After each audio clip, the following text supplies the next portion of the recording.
thanks for joining me today for some Epic Surf news. Ray Kunz is back, so we're going to talk some surf a little bit. So I'm going to jump right into it. Last time Ray was here, I didn't actually talk about WSA surfing and how Ray's actually been part of some of that. And maybe you can tell us a little bit about WSA. How do you find them, in a sense, or where do they compete at typically? And you know, how have you? What level are you surfing at? Like, what are the groups that you've been participating in? Yeah, the WSA is really a fun, organization of contest surfing. If you're new to contest surfing, it's a great place to start. They got basically by age groups. All the divisions are broken down by age groups, and you just go out there and do your thing. It's a lot of fun. It gives you good excuse to go surf different locations.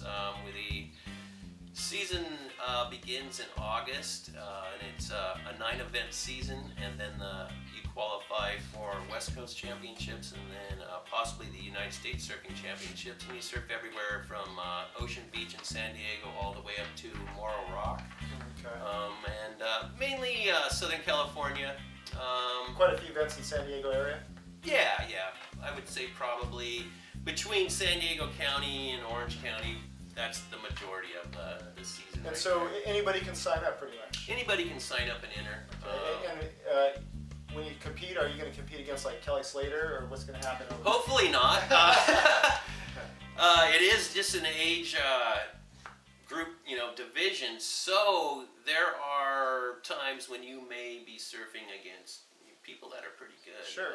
I know my division, I got some crazy old guys that are pretty darn good surfers.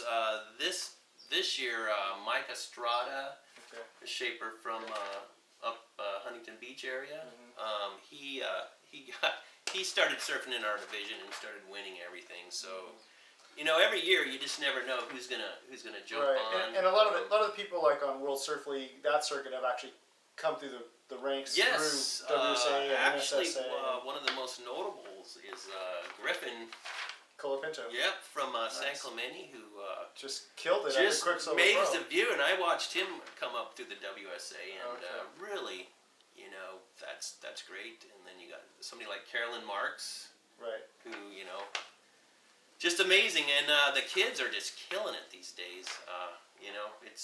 It makes us old guys just. So what was that, Masters, or what is the name of that particular group? Currently in Legends, which Legends. yeah. Okay. So if you're in the Legends category, you might come up against Ray, and he might show you a couple moves or something. Yeah, hopefully.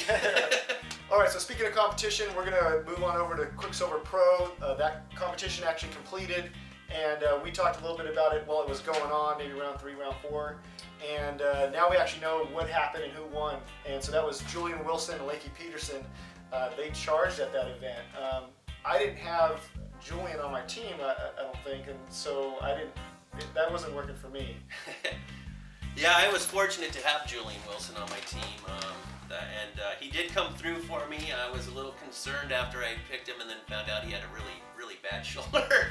But he seemed to battle through it. And, yeah, he kind of had that, I just had a baby look too. He looked really tired early on in the interview, and I was like, since I didn't have him on my team, I was like, he's taking a break maybe this one, and so that didn't work out though. He actually he stepped up. Yeah, he really stepped up. And so bringing that back to fantasy surfing, Andrew, congrats to Andrew, who schooled us all up with his picks. He came in number 1. I think Ray actually got number 2. I was down at number 4, and I think even at 4 I was by my teeth holding on, because I think 5 was like right behind me in the point system. So, and then so on. So Ray picked him well. Maybe a little WSA experience help you figure out who's doing what. I don't know. That and some pure luck. Yeah, we'll see. Well, so Bell's going to start up. I guess I'm jumping forward a little bit. So Bell's going to start up on the 28th. At least that's when the window opens up, and that's a right-hand point break. So if you're out there doing fantasy surfing, you better pick your picks. They just opened it up, so you can make that happen. I let them know one person I picked. I'm not going to tell everybody else here on camera in case they're listening. And How about you? You want to tell us who you're picking, who you're rooting for? Or Oh man, yeah, I want to keep that one on the down low. I mean, there's some pretty obvious picks, I think, but you know, the obvious picks are the ones that everybody knows about. It's where you get that depth and you find those little guys further down in there that can really make or break your team. I really came across that last year when. You know, fantasy sports in general, because I've done football, I've done NASCAR and stuff, and one of I think the biggest things of advice I'll give anybody in fantasy sports is don't just pick your favorite people. You're going to have to make some, choices, and, your favorite person may not always be the best pick for an event, and you're going to have to just sometimes, say, sorry, man, Well, this is some... A lot on the line here at this fantasy game. Yeah, So. yeah. Well, in Bell's case, right, it's all right-hand waves. So, it's going to make you want to pick those regular footers, but, let's see. We'll see what happens. Yeah, the backside there's attack some can be people damaging. with some really capable backsides, backside attacks there on that particular wave.